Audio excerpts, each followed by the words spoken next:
Olá, meninas. Boa tarde, tudo bem com vocês? Espero que vocês estejam bem. Conforme eu comentei, tive um problema com a gravação da aula do dia 20/3, aquela aula que teve ênfase, né? Falar da educação especial no Brasil, em especial dar destaque à Política Nacional de Educação Especial na perspectiva da educação inclusiva de 2008 e também citar as diretrizes curriculares nacionais para a educação especial. São os dois documentos, né, que estão sendo cobrados no concurso de Carapicuíba.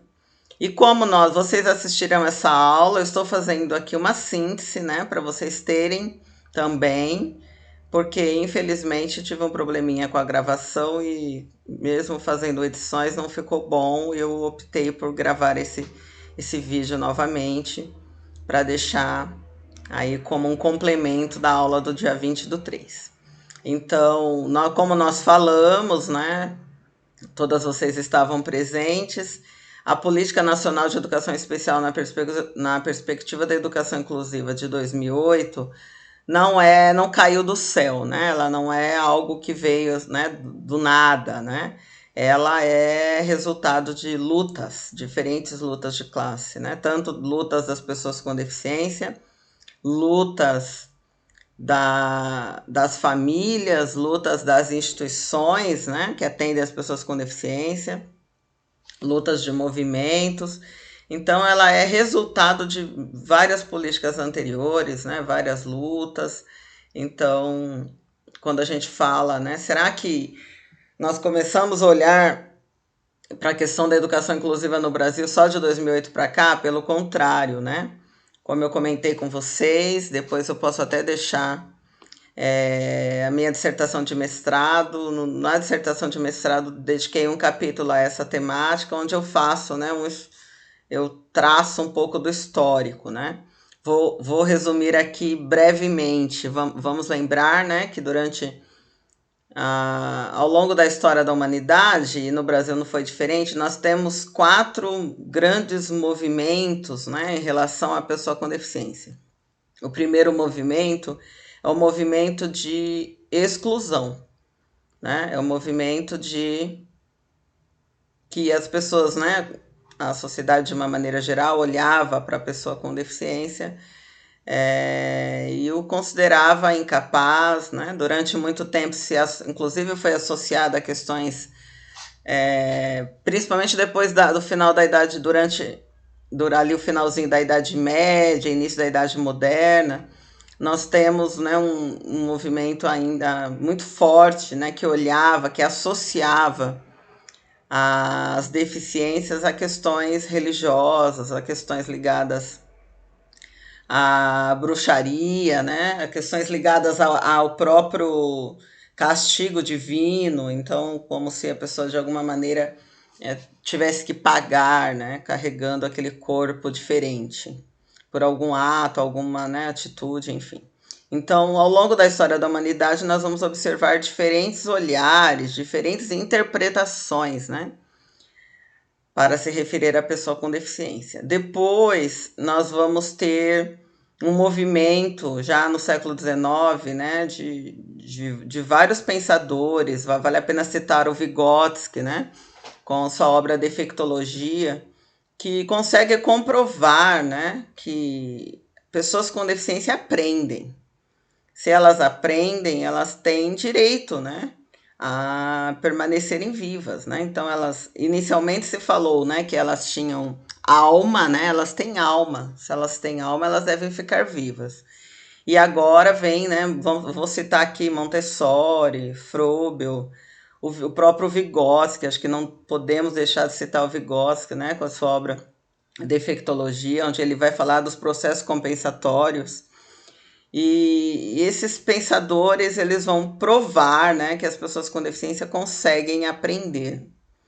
Logo, todas essas verificações, né, todas essas certezas que vão surgindo, né, com relação a essas pesquisas que têm, né, como objeto de estudo a pessoa com deficiência, como consequência, nós vamos ter a modificação, né, do olhar para essas pessoas, né, a modificação de concepções.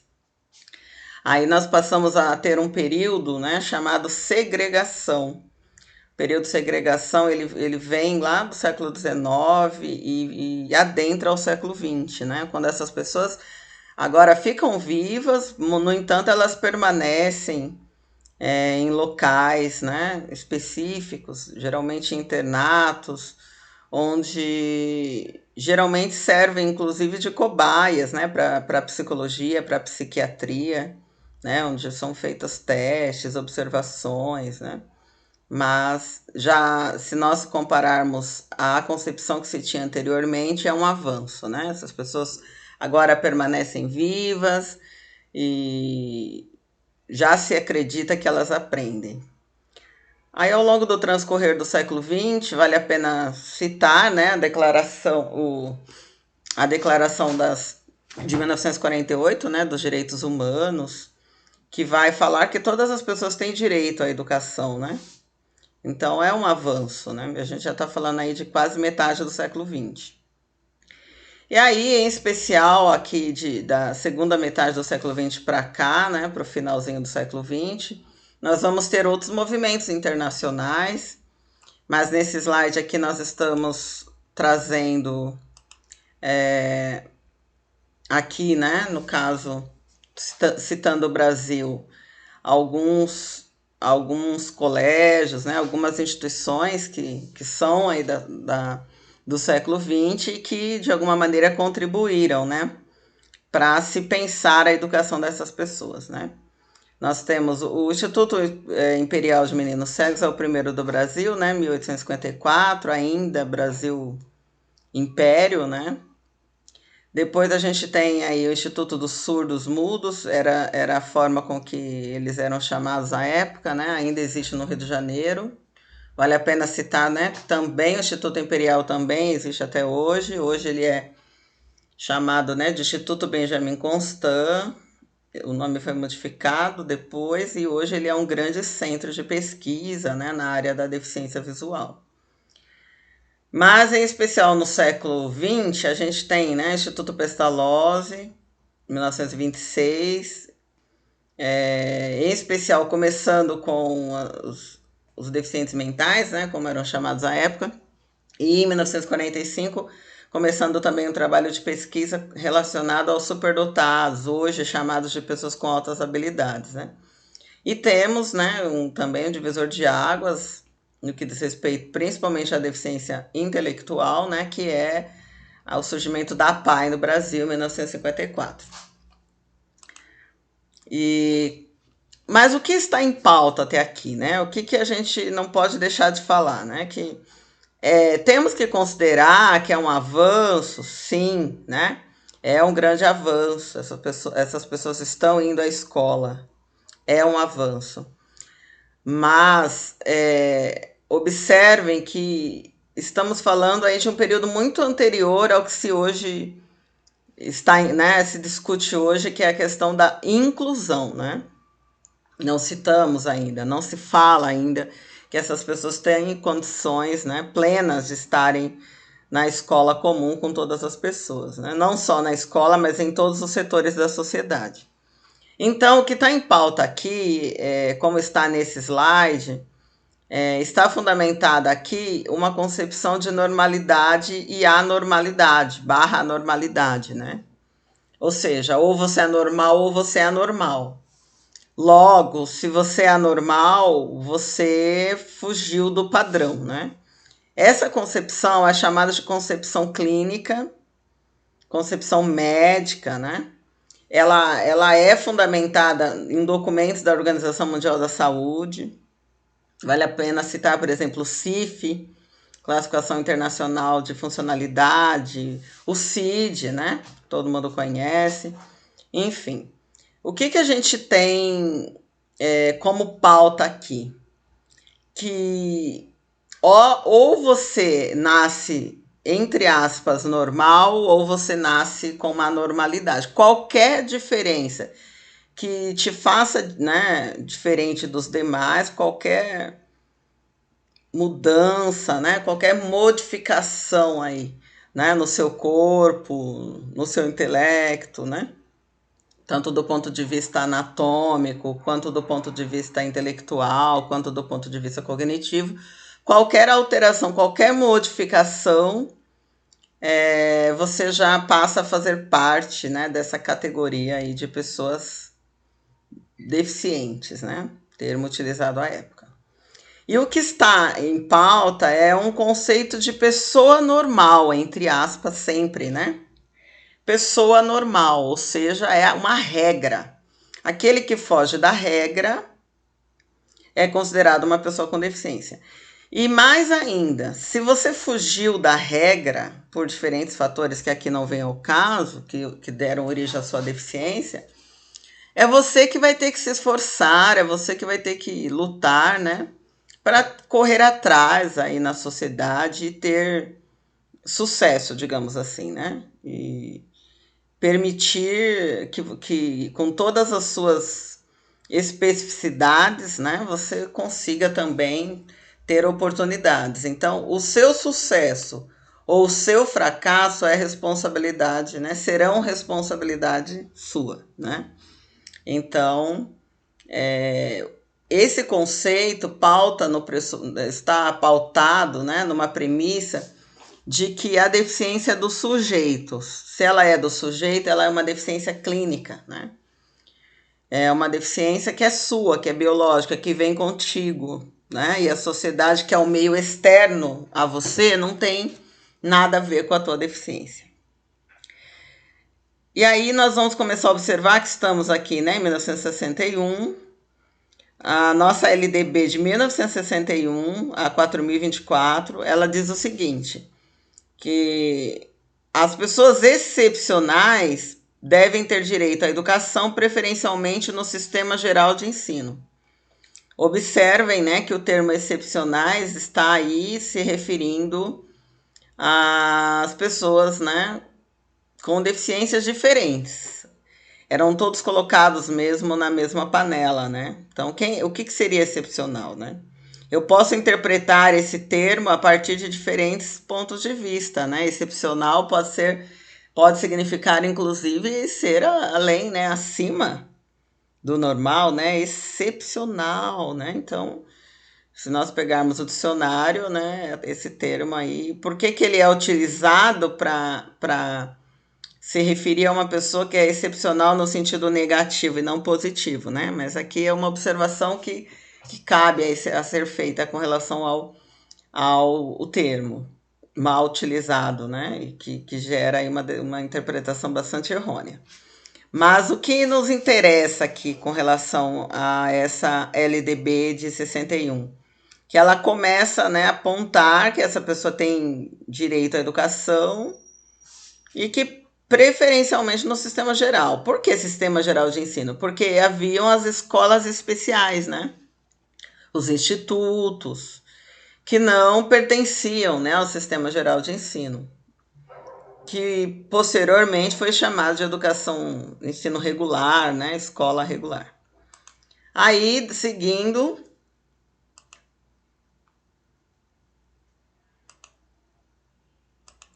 o artigo 88, né, está dizendo o seguinte: a educação dos excepcionais deve, no que for possível, enquadrar-se no sistema geral da educação a fim de integrá-los na comunidade. Então, integrá-los, né? Vamos nos atentar a esse termo. O que seria integrá-los na comunidade? Então, será que eles estão fora da comunidade? Será que eles estão em outro planeta? Onde eles estão, né? A fim de integrá-los, né? É bastante curioso.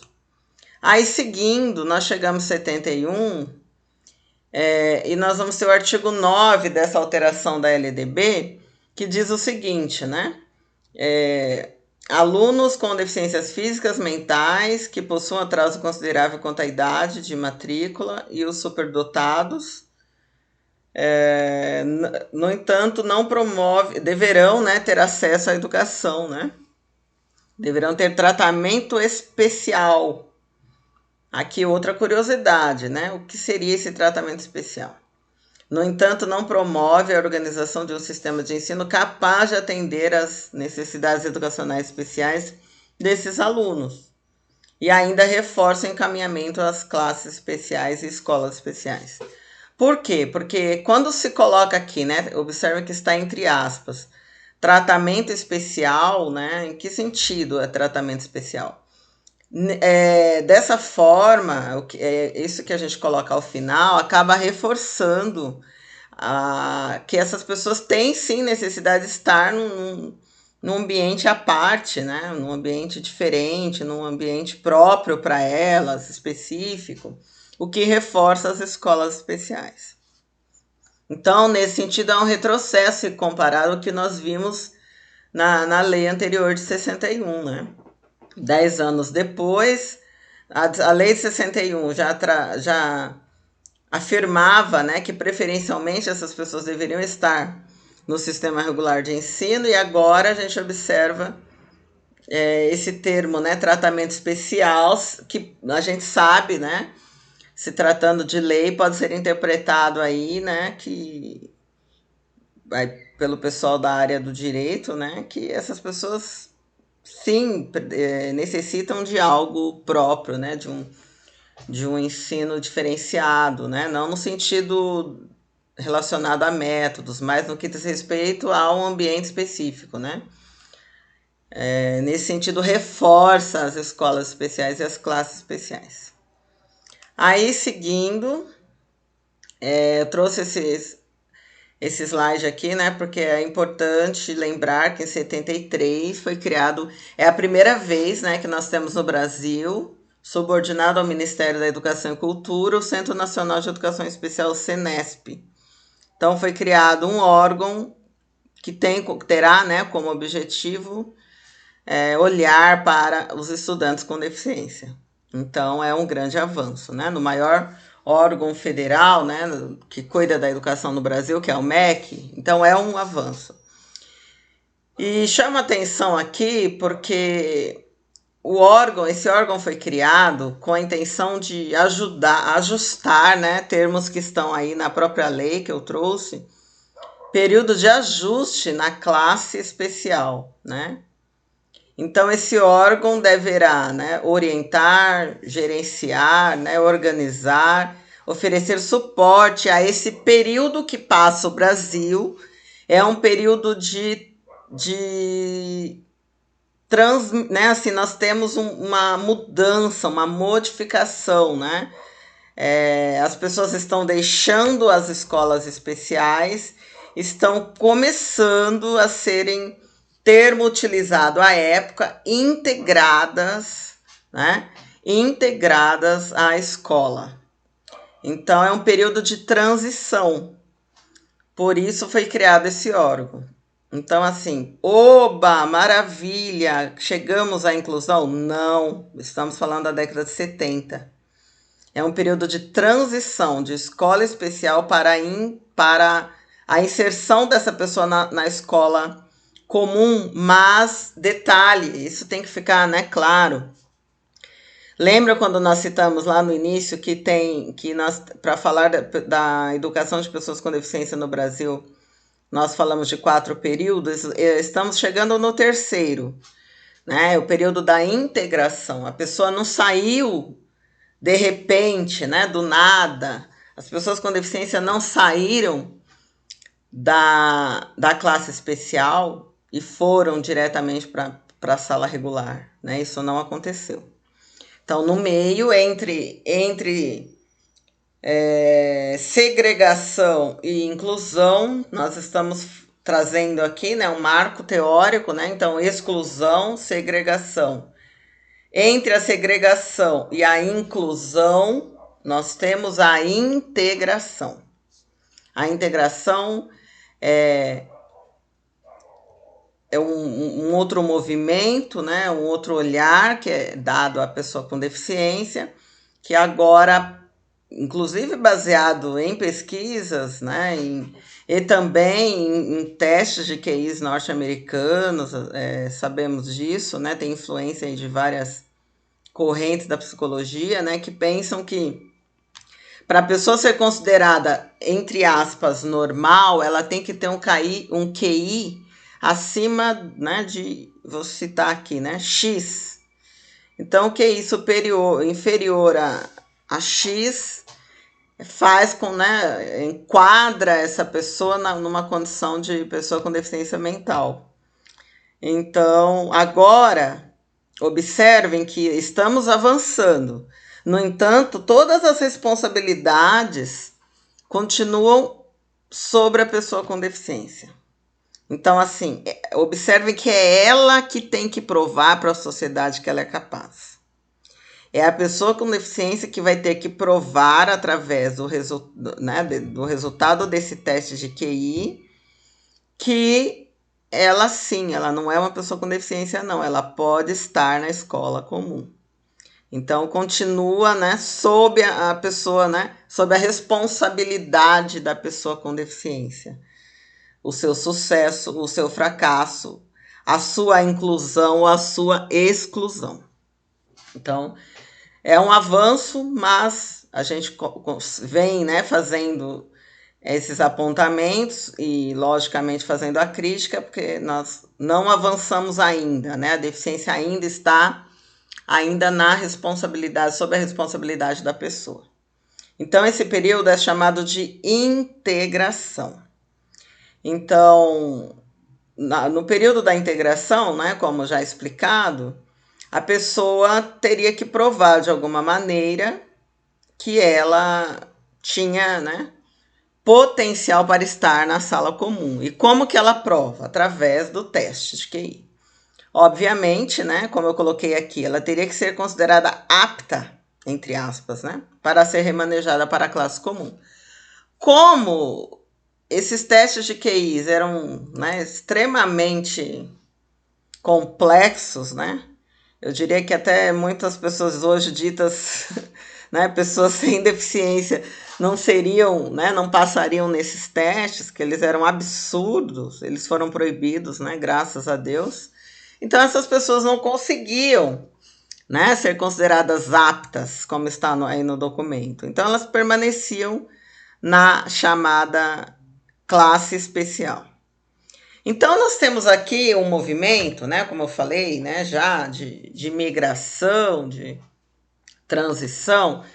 Então, a escolarização das pessoas com deficiência está começando a acontecer na escola, para além do instituto, para além da escola especial. Mas essas pessoas ficam em salas separadas dentro da escola. Essas salas eram chamadas de classes especiais. Então, elas ficam ali separadinhas, nem o recreio é junto, né? Elas praticamente não veem as outras crianças, porque elas são vistas ali como pessoas que não têm, né, capacidade nem condições plenas para estarem junto com as crianças sem deficiência. Aí eu vou abrir um parênteses aqui para trazer, né, um relato breve que eu fiz no memorial da minha tese de doutorado. Lógico que na época, quando criança, não imaginava, né? Mas é interessante porque eu precisei fazer um memorial quando escrevi a tese e eu tive que colocar, né, escrever qual foi o meu primeiro olhar para a pessoa com deficiência, né? Buscar nas minhas memórias isso. E me chamou, porque eu trabalhei, né, no caso aí com a aprendizagem da pessoa cega, né, no doutorado. E eu fui buscar nas minhas memórias e interessante, gente, que eu lembrei que eu estudava numa escola do estado, né, uma escola estadual, escola grande, no município de Franco da Rocha, não sei se alguém conhece, aqui, região metropolitana de São Paulo. E com 9 anos, né, hoje eu observo que eu sempre tive, né, um olhar sensível, né?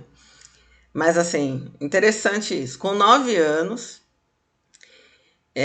na hora do recreio, nós íamos para o recreio e tinha uma sala que tinha, né? Todo mundo deve lembrar que as escolas, principalmente as escolas mais antigas, tem na porta, né, um quadradinho ali com um vidro, né, que você consegue olhar.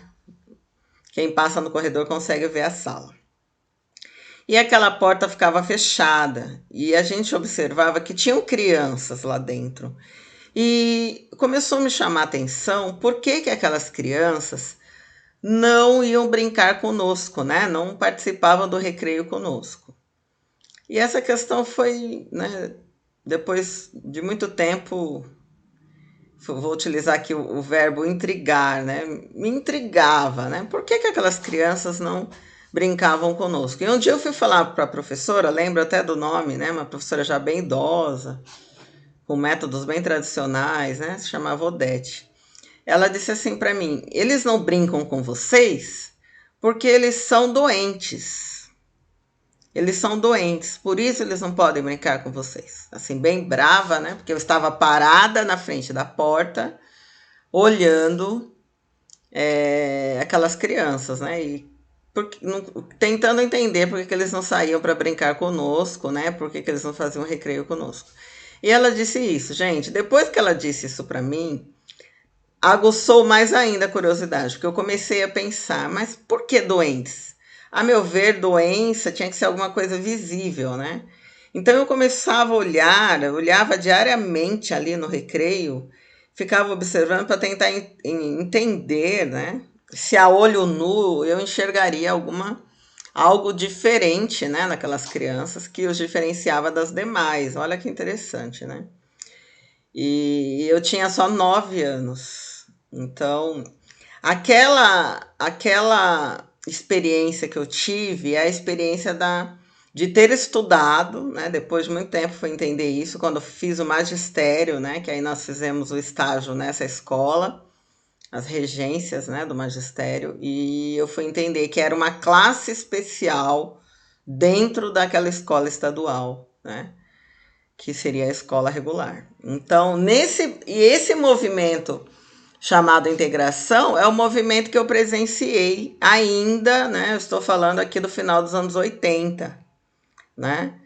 Então, ainda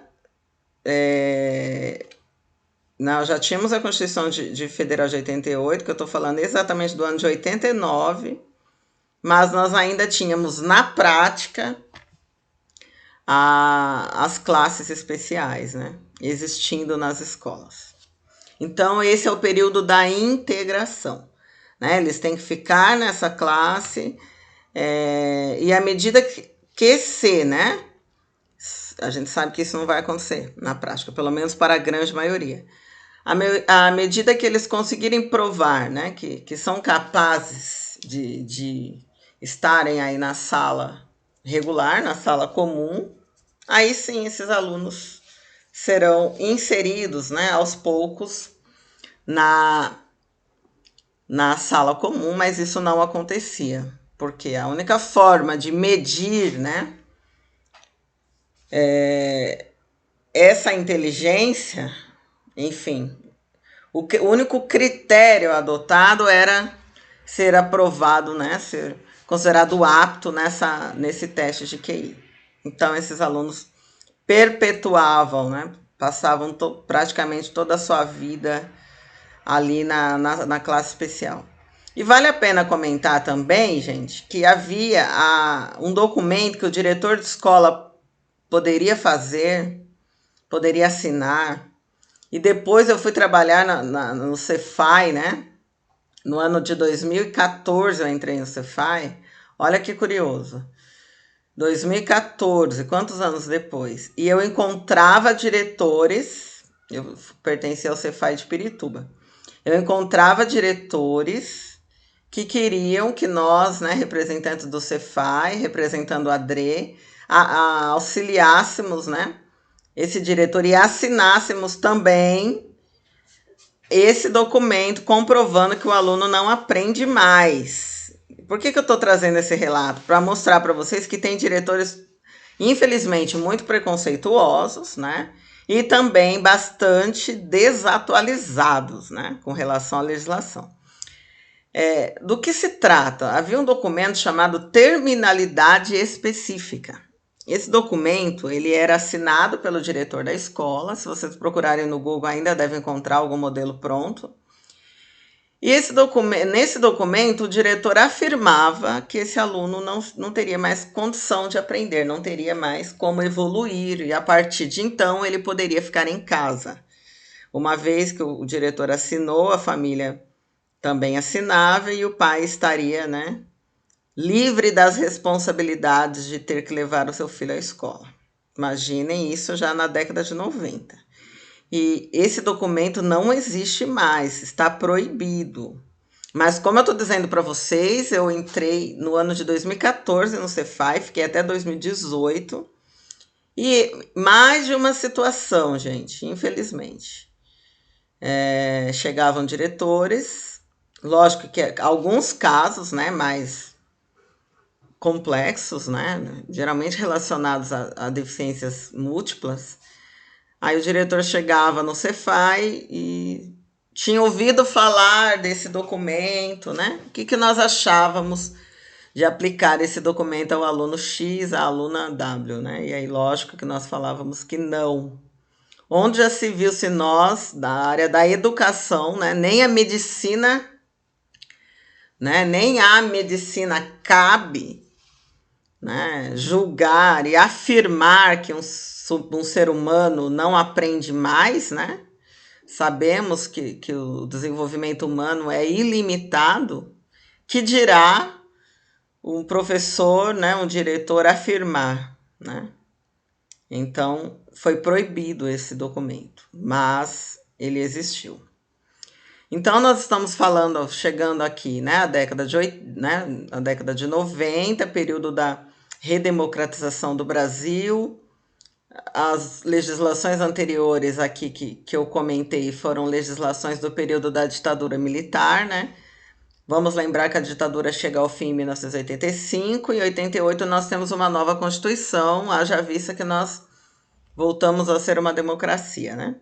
E nós temos a Constituição Federal de 88, que é essa Constituição que está em vigor até os nossos dias.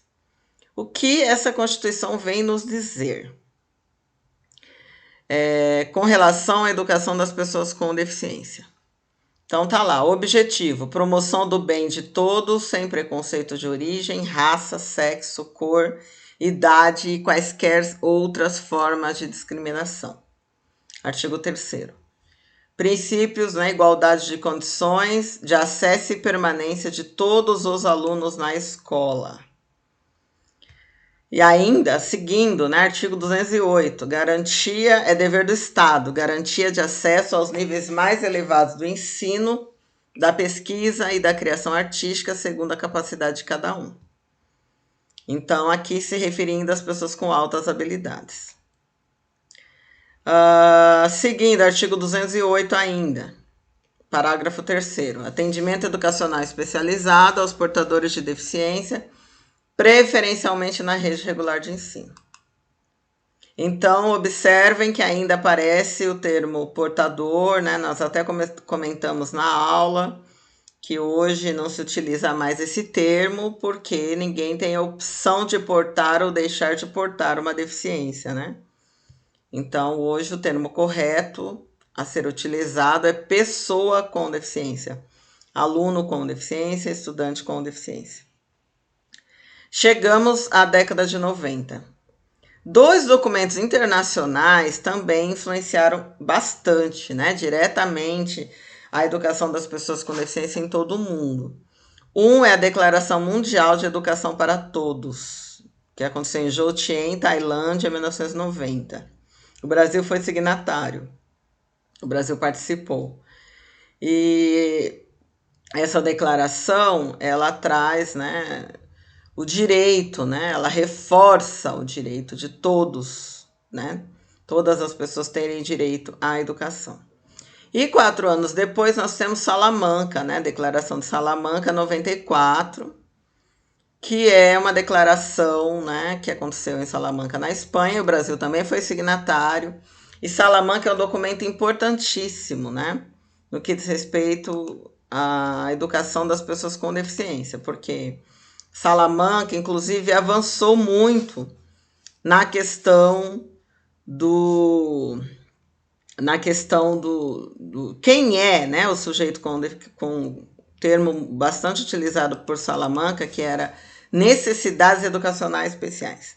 Então, eles avançaram à medida que eles diziam, né? O documento traz que pessoas com necessidades educacionais especiais não devem ser resumidas às pessoas com deficiência, mas que essas pessoas podem, né? Que outras pessoas ditas sem deficiências também podem ter uma necessidade educacional especial em alguns momentos da sua vida. Aí a Salamanca cita crianças circenses, crianças nômades, crianças, né, ciganas, crianças que sofrem qualquer tipo de violência, crianças que ainda, infelizmente, são submetidas ao trabalho infantil, que essas crianças, né, mesmo não tendo deficiência, têm necessidades educacionais especiais. Esse termo que ganhou voz, né, assim, foi muito utilizado até a década de 2000, né? A gente via bastante. É um termo que é oriundo da Declaração de Salamanca. Hoje a gente não vê muito esse termo mais, mas dependendo do ano, do livro, né, do documento que você está lendo, você ainda vai encontrar.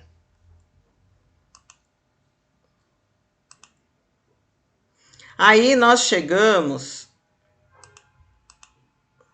à LDB de 1996, né, a nossa LDB atual, que ela é promulgada 2 anos depois da Declaração de Salamanca. Então, ela logicamente sofreu influência, né? E no bom sentido. E aí eu trago, né, alguns trechos. Vale a pena lembrar que é uma grande evolução a LDB, porque nós temos um capítulo destinado somente à educação especial.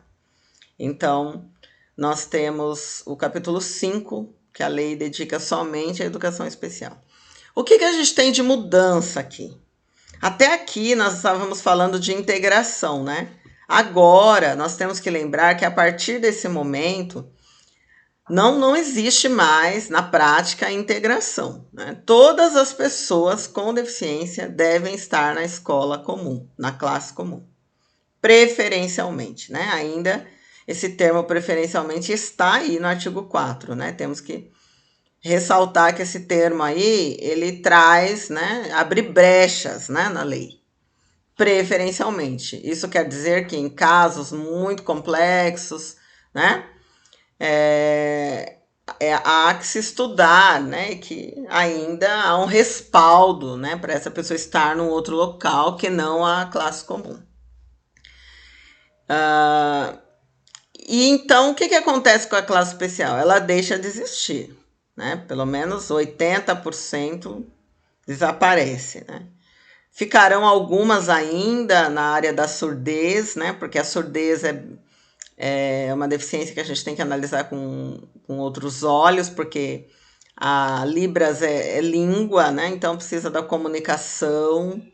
Então a gente só aprende a utilizar uma língua na prática se eu tiver outra pessoa para conversar comigo, né? Então não basta o surdo estar na classe comum e lá, além de não ter ninguém para ensinar, né, Libras, não vai ter ninguém para conversar, né?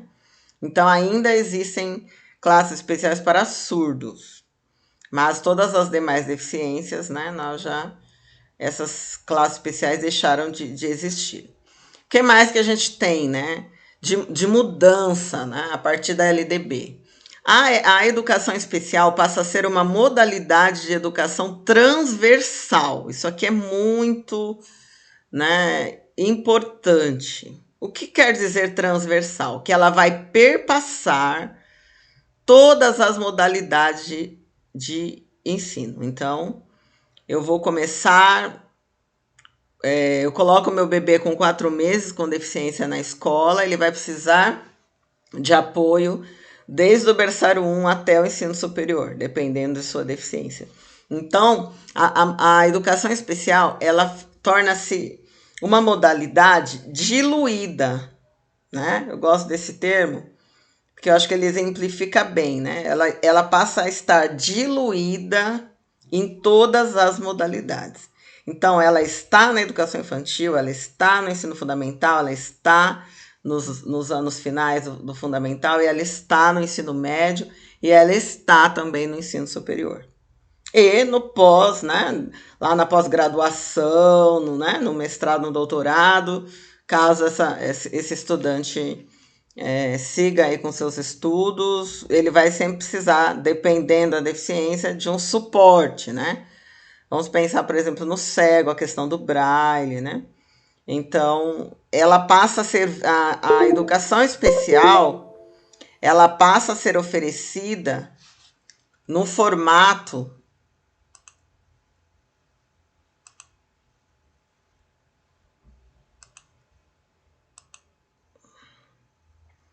a educação especial, ela passa a ser oferecida no formato de atendimento educacional especializado, né?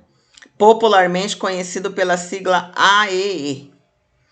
Então, ela está diluída em todas as modalidades e ela está sendo oferecida num formato, né, conhecido, é uma política federal, né, formato do AEE, Atendimento Educacional Especializado.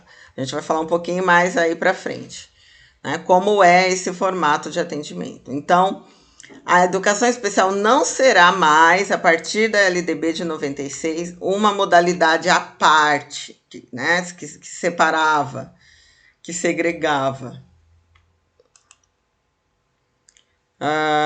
Aí no parágrafo 1º da LDB, do capítulo 5 da LDB, nós temos aqui: haverá, quando necessário, serviço de apoio especializado na escola regular para atender às peculiaridades da clientela da educação especial. E nós temos no parágrafo 2º: o atendimento educacional especializado será feito em classes, escolas ou serviços especializados, sempre que, em função das condições específicas dos alunos, não for possível a sua integração na classe comum. Lembram daquela brecha que eu disse que a palavra preferencialmente ainda, né, dá uma brecha? A brecha está aqui nesse segundo, né, nesse parágrafo 2º.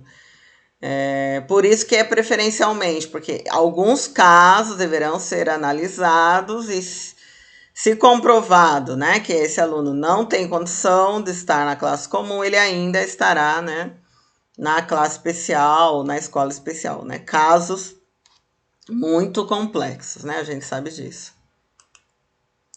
A LDB estabeleceu ainda como dever, né, no artigo 59, como dever dos sistemas de ensino assegurar métodos, currículos, recursos e professores especialistas para desenvolverem um ensino adequado a essa população.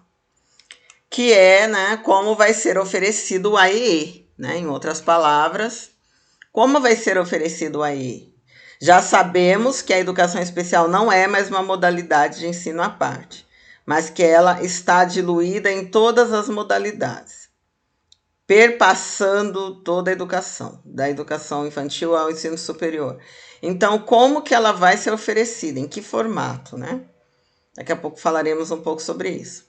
Aí, a outra legislação que está sendo cobrada no currículo, no concurso, né, de Carapicuíba, são as diretrizes, que análises, né, de especialistas vão dizer que ela não avançou muito na prática, né, que ela não traz assim nada novo, né, se comparada a esse capítulo 5 da LDB. Eu separei uma citação, né, que diz o seguinte: os sistemas de ensino devem matricular todos os alunos, né, cabendo às escolas organizarem-se para o atendimento. Aqui eles utilizam o termo educandos, né, aos educandos com necessidades educacionais especiais, assegurando as condições necessárias para uma educação de qualidade para todos. Então, observem que aqui vale a pena comentar, por exemplo, eles continuam utilizando o termo necessidades educacionais especiais, que é de Salamanca, como nós havíamos falado, né? E aqui eles estão trazendo a responsabilidade para os sistemas de ensino, né? Caberá à escola organizar-se, né? Então, deixando claro, né, aí na legislação, que o diretor tem que organizar a sua escola.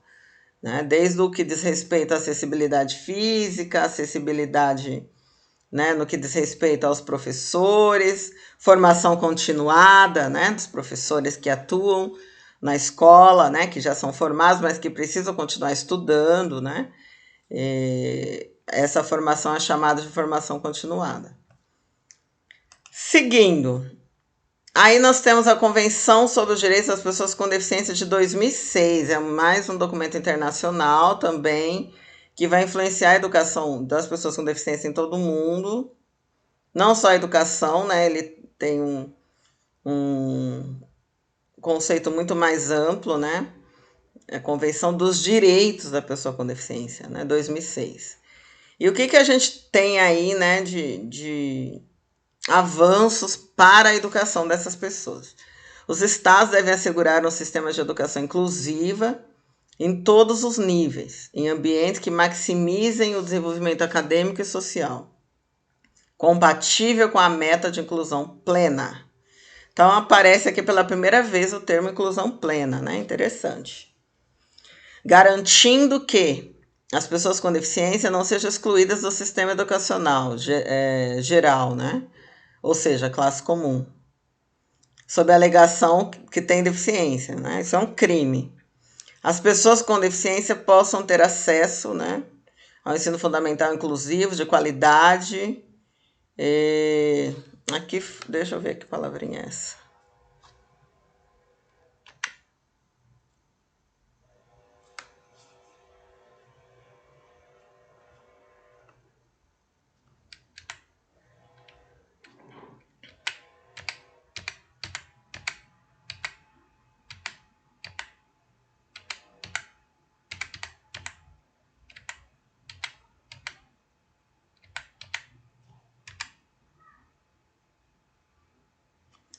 De qualidade, né, e igualdade, né, de condições com as demais pessoas da comunidade em que vivem.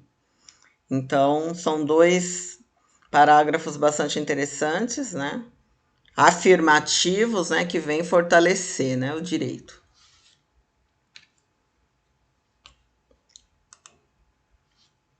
Aí chegamos à política que dá nome à nossa aula, né? Por isso que eu comentei no início que não daria para nós falarmos, né, que essa política aconteceu do nada, né? Que ela tenha caído do céu, mas que ela era resultado de muita luta, né? Observem há quanto tempo estamos falando e de tantos outros documentos já citados, legislações anteriores, né?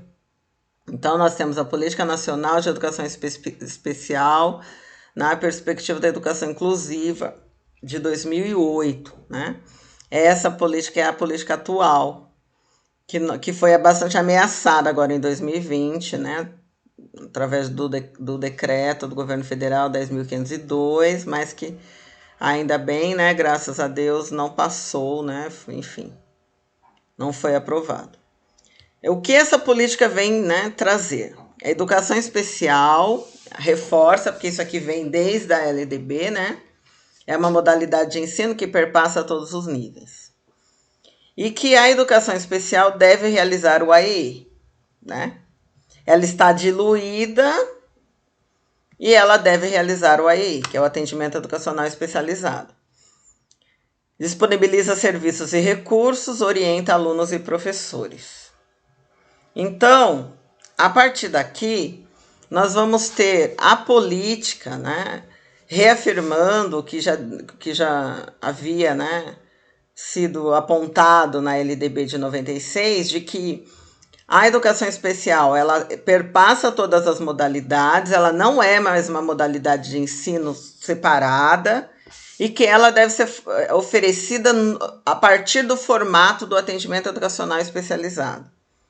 Né? O AEE é o formato de educação especial, né? De educação especial a partir de 96. Isso cai bastante em concurso pegadinha, né? A educação especial é a mesma coisa que a educação inclusiva? Não. Não, né? Porque a educação especial está subordinada à educação inclusiva. Em outras palavras, para que exista educação inclusiva, é necessário que a educação especial esteja, né, sendo colocada em prática. Caso contrário, não é educação inclusiva, e sim educação excludente, né? Então, elas não são sinônimos, elas se complementam, né? Cuidado com... Eu já vi aí questões pegadinhas, né, que trazem como sinônimo.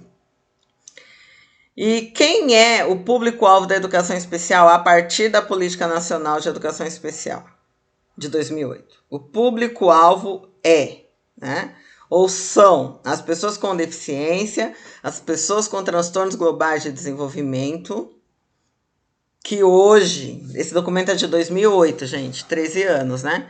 Hoje, TGD já é um termo que está em desuso e essas pessoas são chamadas de pessoas com TEA, né? TEA, transtorno do espectro autista.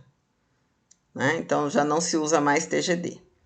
E também pertence ao público-alvo da educação especial as pessoas com altas habilidades ou superdotação. Esse é o público-alvo da educação especial. Aqui está sendo, né, detalhado, mas a gente comentou bastante, né? Acredito que vocês devam lembrar da nossa aula, né? As especificidades de cada grupo. Só reforçar um pouquinho, né? Que pessoas com deficiências são as deficiências intelectuais, as deficiências visuais, né? Baixa visão ou cegueira, e também a surdez, né? E as deficiências físicas. Vale a pena também lembrar, né, que quando, dependendo do diagnóstico, a pessoa pode ter deficiência múltipla, né, quando ela tem aí associação de duas ou mais deficiências. Atendimento educacional especializado. Ele deve identificar, elaborar e organizar. Então, primeiro passo, né, primeira função do AE, identificar quem é o público-alvo. Segunda função, elaborar o planejamento de aula, elaborar o plano individualizado, né? Nós chamamos aqui na Prefeitura de São Paulo de PDI, né? Plano de Desenvolvimento Individual. Tem lugares, outras redes aí utilizam outros termos, né? É o plano do AE. A Política Federal traz esse termo, né? Plano do AE. O que é o plano do AE? É um plano de ensino para cada estudante com deficiência, né? E deve organizar a educação na prática, né? Então, quais são as necessidades desse estudante? Quais são as necessidades que esse estudante possui ali no dia a dia de sala de aula? O que ele precisa? De apoio, de suporte, né? Então, faz parte do AE também. Recursos pedagógicos, recursos de acessibilidade, que eliminem as barreiras para a plena participação dos alunos, considerando suas necessidades específicas. Então, é a função, né, do AE. Lembrando que eu fiz alguns comentários, né, nessa aula sobre a diferença das barreiras, né? Elas podem ser atitudinais e físicas, né? As barreiras atitudinais são as pessoas, os seres humanos, o preconceito, né? A não adaptação da aula, o fingir que o aluno não existe, né? O fingir que ele não está lá no fundo, todas as dificuldades que os seres humanos colocam para que a inclusão aconteça de fato, né? São as barreiras atitudinais. E a barreira física, né, até mais fácil. A necessidade, o que impede, né? O que no ambiente físico impede meu estudante de ir e vir. As atividades envolvidas no AE diferenciam-se daquelas realizadas pela escola, pela classe comum, né? Então, gente, o AEE, se ele agora é um suporte, se ele tem a função de complementar ou suplementar a educação, né? Qual é a função do AEE? Então, vamos lá. O AEE, ele é oferecido no contraturno, o que eu estou falando já está nesse slide, né? No contraturno, no turno inverso. Então, se o estudante estuda de manhã, ele vai frequentar à tarde, vice-versa, né? E o que eu ofereço? O que compõe o AE?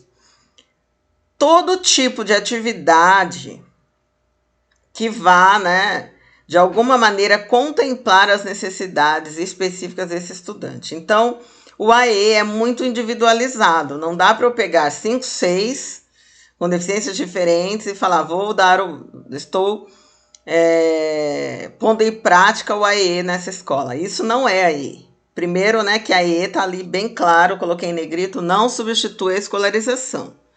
Então, só tem direito ao atendimento educacional especializado quem está matriculado na sala regular e com frequência.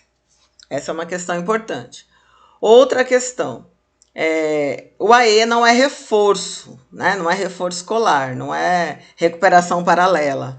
O AE ele é tão individualizado porque ele visa a trabalhar, né, as habilidades necessárias que aquele aluno, né, precisa para avançar, inclusive avançar no que diz respeito ao, né, ao entendimento, à compreensão do currículo, né, da escola, da classe comum, né? Então, são questões muito específicas e consideradas pré-requisito para que ele consiga, né, avançar. Então, vou citar alguns exemplos.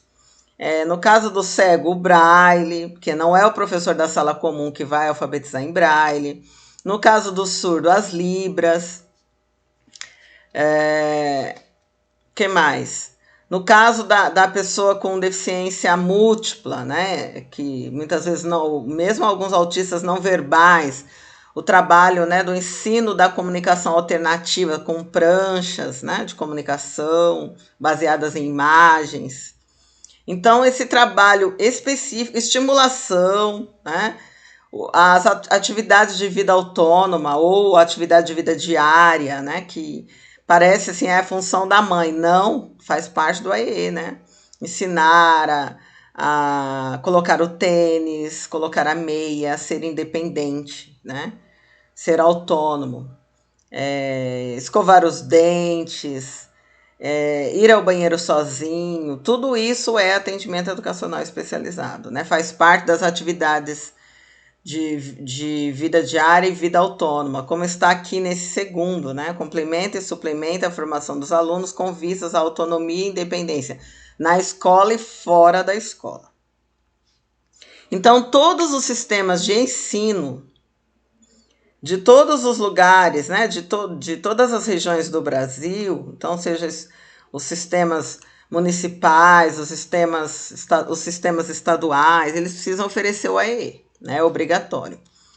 Oferecer programas de enriquecimento curricular para os alunos com altas habilidades, o ensino de linguagens e códigos específicos de comunicação e sinalização, entra Libras e Braille, né?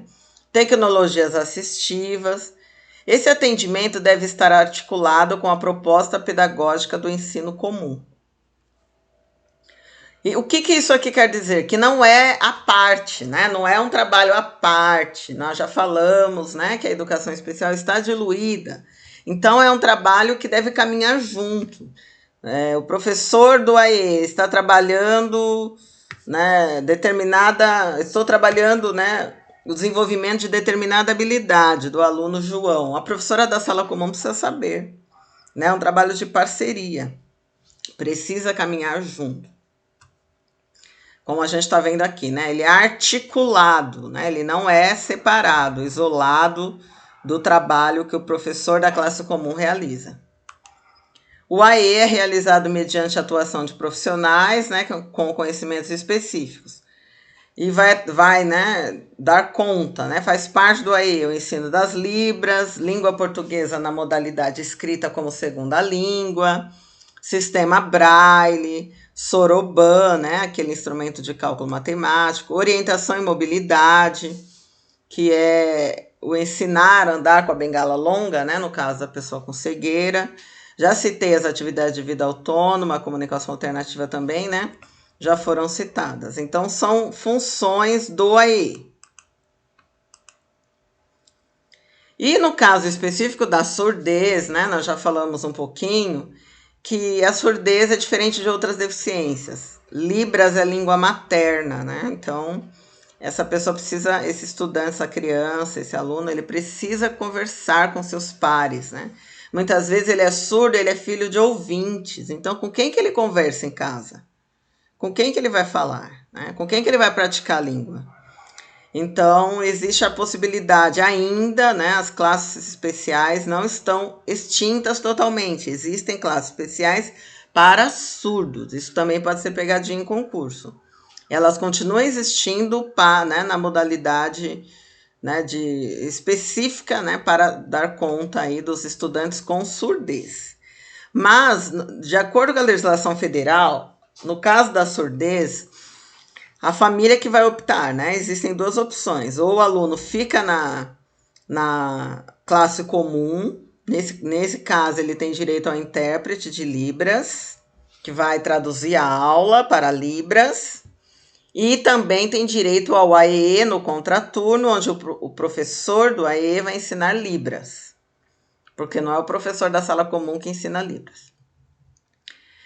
Agora, caso a família faça opção pela escola bilíngue, né? Nós temos algumas EMEBs em São Paulo, Escola Municipal de Educação de Ensino Bilíngue. Nós temos algumas, e bairros que não têm uma EMEB, tem a classe especial de surdez, geralmente dentro de CELs ou EMFs maiores, chamadas de EMFs polos, né? Região sul de São Paulo, eu sei que tem em alguns CELs, a região de Campo Limpo, né? Então, a sala polo de sala especial de surdos dentro de um CEL, né? Então, a família que vai escolher. Qual é a diferença? Que se ele estiver na sala, na classe especial, lá a professora utiliza sempre Libras, né, para comunicação, como primeira língua, e o português, ele aprende o português, né, para escrever, na modalidade escrita. Mas professora e alunos, né, todos se comunicam em Libras. E o primeiro exemplo que eu dei, estando na sala comum, esse aluno, ele vai, né, ter direito ao intérprete, mas vai estar com crianças que são ouvintes e que não utilizam Libras. E no contraturno é que ele vai aprender Libras com o professor do AEE, né, o professor do atendimento educacional especializado.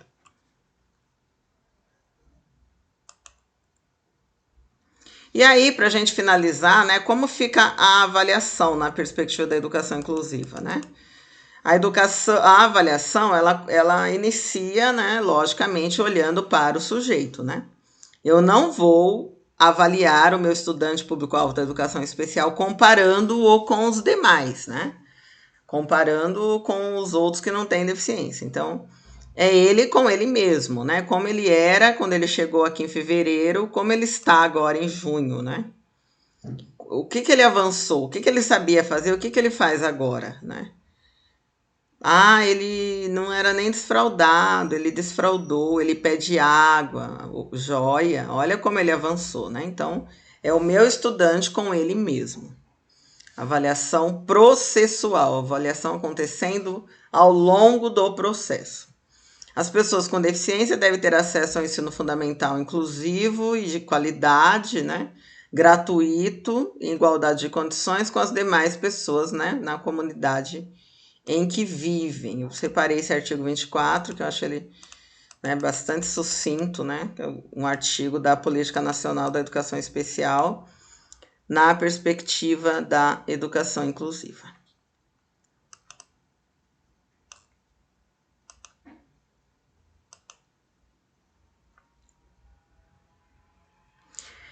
Gente, então eu tinha ficado devendo para vocês, né, essa aula. E como eu disse, eu tive problema com a gravação. E eu gostaria muito, né, que vocês tivessem a gravação, porque é um conteúdo de extrema importância no concurso, né? E tenho acompanhado as últimas provas, assim, tem sido abordado assim, em larga escala, eu diria, né? Tanto questões objetivas, em concursos que tem questões dissertativas, eles trabalham com educação especial nas questões dissertativas. Então, né, um conteúdo de grande relevância. Espero que vocês tenham, né, gostem, que venha de alguma maneira acrescentar a aula que vocês já acompanharam, os slides que vocês já têm. Um grande abraço, até mais.